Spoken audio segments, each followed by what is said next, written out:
Olá, eu sou o Kevin Felipe e na aula de hoje nós iremos falar sobre linhas de corrente, linhas de trajetória e linhas de emissão. Iremos resolver algumas questões sobre o assunto para que nós possamos aplicá-lo de maneira prática na continuidade dos nossos assuntos da matéria de fenômenos de transporte. Vamos dar prosseguimento então. Inicialmente, essas serão as equações que nós iremos utilizar. Iremos utilizar a equação das linhas de corrente, a equação das linhas de trajetória e as equações das linhas de emissão. Não irei adentrar profundamente nessas equações inicialmente, pois assim que iremos aplicá-las na resolução das nossas atividades, nós iremos nos aprofundar. Vamos lá então. Nós temos uma primeira questão onde um campo de velocidade é dado pelo vetor v igual a AXI menos AYJ, onde A é igual a 0,4 segundo a menos 1 e XY é dado em metros. Nós temos então um campo de velocidade e nós temos o valor de A, que é uma constante. Então, a partir disso, nós iremos resolver os problemas que serão dados seguidamente. Nós temos então A. Obtenha a equação para as linhas de corrente do plano XY. B. Determine a velocidade de uma partícula no ponto x0, y0, sendo x0 igual a 3y0 igual a 7. Determine as equações das linhas de trajetórias. E D. Se a partícula passando pelo ponto x0, y0 no instante t igual a 0 for marcada, determine a sua localização no instante t igual a 5 segundos. Qual a velocidade dessa partícula em t igual a 5 segundos. Então agora iremos iniciar resolvendo a questão A. Obtenha, vamos à nossa resolução, obtenha a equação para as linhas de corrente no plano XY. Inicialmente nós temos a nossa fórmula, que é a nossa equação para a linha de corrente, e temos que dy sobre dx é igual a velocidade de xy e u sobre uxy. O que isso quer dizer? Dy sobre dx é igual a velocidade no eixo y sobre a velocidade no eixo x, sendo v a velocidade no eixo y e u a velocidade no eixo x. Nós temos o nosso campo, que é o vetor v igual a axi menos a yj, e a partir disso nós vamos apenas substituir quem é a minha velocidade no eixo y, nada mais é do que a yj, mas j é apenas o seu posicionamento no eixo y, então a y que é o valor constante, menos a y no caso, enquanto a x é o valor da minha velocidade no eixo j. No eixo y. A partir disso, nós iremos cortar os As, que eu tenho em cima e embaixo, consequentemente eu consigo cortá-los. E depois nós iremos ter isso, onde dy sobre dx é igual a menos y sobre x. A partir disso, nós iremos fazer meios por extremos e iremos isolar quem tem x para um lado e quem tem y para o outro, para que nós possamos resolvê-las simultaneamente. Sendo assim, eu tenho que dy sobre y é igual a menos dx sobre x. Então, para que eu possa resolver, eu integro os dois lados. Integrando os dois lados, eu tenho a integral de dy sobre y é igual a integral de menos dx sobre x. Então, nós teremos que a integral de dy sobre y nada mais é do que o ln de y, porque 1 sobre y, a integral é o ln de y. E igual a menos ln de x mais a constante. Nós temos duas integrais indeterminadas. Consequentemente, nós poderemos colocar as duas constantes dos dois lados, que não afetaria o resultado da nossa questão. Mas, apenas para ficar mais prático, coloquei apenas de um lado, porque o resultado dará o mesmo. Porque a constante ela é um valor que ainda não foi determinado. Então ela pode ser qualquer número. Seguindo, Nós temos então, vamos passar o menos ln de x para o outro lado positivamente, sendo assim eu tenho que ln de y mais ln de x é igual a c. A partir de uma propriedade do ln, eu tenho quando o ln de y mais o ln de x, quando eu tenho dois ln somados, é a mesma coisa do ln, do que tem internamente do ln, multiplicado pelo outro. O que isso quer dizer? Quer dizer que ln de y mais ln de x é a mesma coisa do ln de y vezes x. E é o que eu vou mostrar agora. Então, nós temos que c é igual a ln de x mais y. E para isso, eu preciso tirar o meu ln. Como eu consigo tirar o ln da minha função? A partir de uma propriedade do ln, do próprio ln, onde o ln nada mais é do que o logaritmo natural, e a partir disso, uma base e. E a partir disso eu consigo transformar tanto o ln quanto o c em expoentes. Por que eu faria isso? Porque quando o ln na base e se torna um expoente do próprio Euler, eu consigo cortar o ln com o e. Só que para que eu não altere a minha função, como ela é uma igualdade, eu preciso manipular os dois lados da mesma maneira. Então, se eu multipliquei por 20 de um lado da igualdade, eu tenho que multiplicar por 20 do outro. É o mesmo processo aqui. Eu vou igualar as duas. E como eu vou fazer? Eu vou pegar as constantes e vou elevá-las como expoente de Euler. Porque eu sei que o ln é nada mais é do que o logaritmo natural na base e. Então, eu vou cortar esse logaritmo natural na base e com o próprio e, que é o Euler. E Euler elevado a c, a gente sabe que é uma constante também. Por quê? Porque Euler nada mais é do que um número. Como ele é um número, eu sei que eu vou ter, se eu não me engano, aproximadamente Euler é 2,71, aproximadamente. Então eu terei 2,71 elevado a uma constante. E o que isso quer dizer? Quer dizer que vai me dar outra constante. Então é elevado a c continua sendo c. Então, a partir disso, o que sobra é o x sobre y. Por quê? Porque E sobre C continua E sobre C e X e Y é o que sobra quando eu corto ln com E. Nós temos então, eu chamei aqui de C1 para que nós não confundíssemos, mas ainda assim é uma constante. Só para que fique claro, nós temos que C1 é igual a x vezes y. XY é igual a C1. Então eu sei que a equação da linha de corrente no plano XY nada mais é do que XY é igual a constante. Nós descobrimos então a nossa primeira resposta. Vamos então à nossa segunda questão. Determine a velocidade de uma partícula no ponto x0, y0, sendo x0 igual a 3 e y0 igual a 7. Essa daqui é extremamente simples. O que nós iremos fazer? Nós iremos pegar o nosso campo de velocidade e iremos substituir para que eu possa descobrir a velocidade da minha partícula quando eu tiver o x0 e y0, que eu sei que são 3 e 7 respectivamente. Então, eu vou pegar a função e eu vou descobrir quem é a. Primeiramente, a já nos foi dado no nosso enunciado. Então, eu faço a substituição e a partir dessa substituição eu tenho que substituir tudo.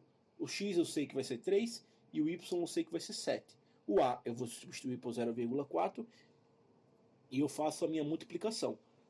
Tendo assim, o vetor 3,7 vai ser no ponto 3,7, a partícula no ponto 3,7 vai ter uma velocidade de 1,2i menos 2,8j metros por segundo. Lembrando que o 0,4 é segundo a menos 1 e o x e o y é dado em metros. Consequentemente, eu chegaria ao resultado de metros por segundo. Lembrando que eu não vou somar i com j porque eles estão em eixos diferentes. Enquanto o i está no eixo x e o meu j está no eixo y, eles não se somam nem subtraem por ser um vetor. Então, essa é a nossa resposta da questão B. Vamos então à nossa questão C. Determine as equações das linhas de trajetória. Temos então as nossas equações das linhas de trajetória para x e para y, onde eu sei que dx sobre dt é igual a u, que é a velocidade no eixo x, e dy sobre dt é igual a velocidade no eixo y, que nada mais é do que v. Então, o primeiro passo é, nós iremos pegar a nossa função em x, iremos substituir. Nós temos a nossa equação, dx sobre t é igual à velocidade no eixo x, e nós temos, a partir da nossa fórmula de campo, vamos lá e substituir. Nós temos que dx sobre t é igual a x. Lembrando que, nessa questão em específico, dx e dy são iguais. A única diferença é o sinal. Então nós iremos resolver um e igualar ao outro, trocando apenas o sinal. Aqui nós iremos fazer uma integral. Nós iremos separar o que tem x de um lado e o que não tem do outro, iremos integrar os dois lados. Diferente da questão passada, nós iremos integrar de maneira definida, será uma integral determinada. Nós iremos definir os limites da minha integral. E que eu sei que o dx sobre x vai ser determinado do meu x inicial até um x determinado na minha questão, e o meu dt vai ser a partir do meu tempo inicial ao tempo final, basicamente. E nós iremos então integrar os dois lados. Nós temos então, aqui como vocês podem ver, que a integral de dx sobre x nada mais é do que o ln de x0 a x. E a integral de a dt nada mais é do que o a, como é constante, eu posso retirá-lo da integral. A integral de dt nada mais é do que o próprio t, variando de t0 ao t determinado, que ainda vai ser determinado. Sendo assim, nós podemos aplicar nos limites, né, da minha integral. Vou ter ln de x menos ln de x0 é igual a de t menos t0. Lembrando que quando eu vou integrar é sempre o de cima menos o de baixo. Então vai ser sempre o ln de x menos o ln de x0 e o t menos o t0. Outra propriedade do ln é quando eu tenho o ln de x menos o ln de x0. Quando eu tenho dois ln se subtraindo, eu posso resumi-los como um dividido pelo outro. O que eu quero dizer com isso? Quer dizer que o ln de x menos o ln de x0 nada mais é do que o ln de x dividido por x0. Nós apenas estamos usando as propriedades do ln para poder resumir a nossa função. E qual é o nosso próximo passo? Iremos aplicar o mesmo processo de Euler que nós aplicamos na questão passada. Iremos, então, subi-los como expoente de Euler, e assim eu vou cortar o meu ln com o Euler, e assim eu vou ter x e x0 fora do meu ln. Essa é uma das maneiras que normalmente se utiliza, mas existem outras maneiras de se retirar o ln. Então, a partir disso, nós vamos cortar o e com o ln, e nós teremos x sobre x0 é igual a e elevado a a de t menos t0. Para descobrir quem é, eu vou jogar o x0 que está dividindo, passa para o outro lado multiplicando, e de maneira organizada a função em relação a x é essa. Nós temos que x em função do tempo é igual a x0 vezes e elevado a de vezes t menos t0. Essa é a nossa função, a equação de trajetória no eixo x. E nós temos agora a nossa função da trajetória no eixo y. A única diferença, como vocês podem ver, é que em vez de ser a vezes t menos t0, é menos a, porque o menos que afeta a nossa função. É a única diferença entre o meu dy e o meu dx no meu campo. Chegamos assim a nossas funções, tendo x em função do tempo e y em função do tempo. Descobrimos assim como funciona a nossa trajetória dessa partícula. Então, vamos lá. Questão D.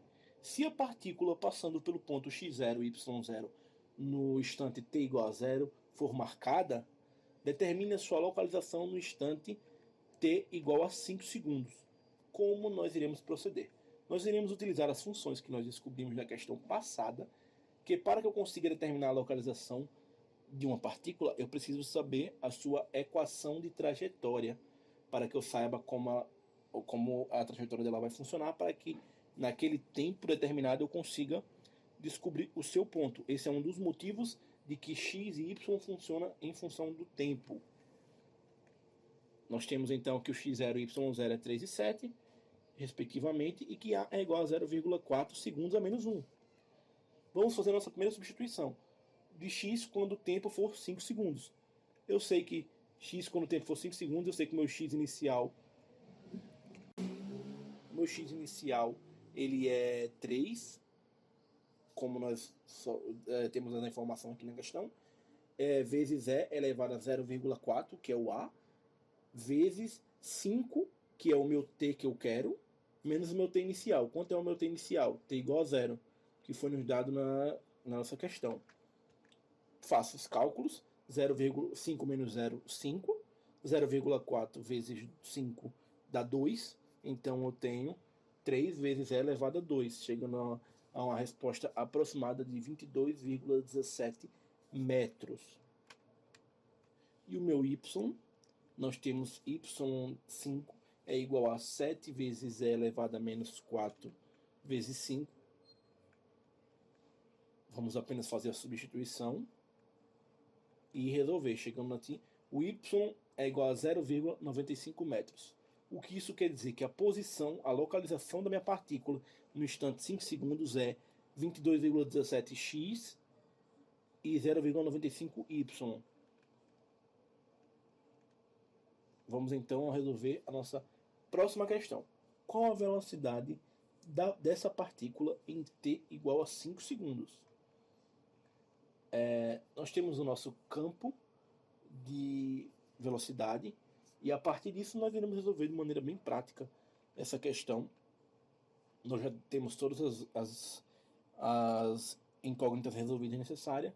Nós temos o nosso A e iremos substituir o nosso A na função. E nós temos que em 5 segundos x e y são respectivamente 22,17 e 0,95. Essa é a posição. Iremos substituir no meu campo de velocidade, que é o meu vetor v, e iremos descobrir que a velocidade da minha partícula em 5 segundos é 8,87 i menos 0,38 j metros por segundo, chegando assim a nossa resultado. Sendo assim, a partir da resolução dessa questão, nós ficamos por aqui. Na nossa próxima aula, nós iremos continuar resolvendo essas questões sobre essas nossas equações, iremos nos aprofundar mais nos nossos assuntos, e eu também irei trazer algumas questões para que vocês possam resolver e ficar por dentro em todo o nosso assunto. É isso e até a próxima.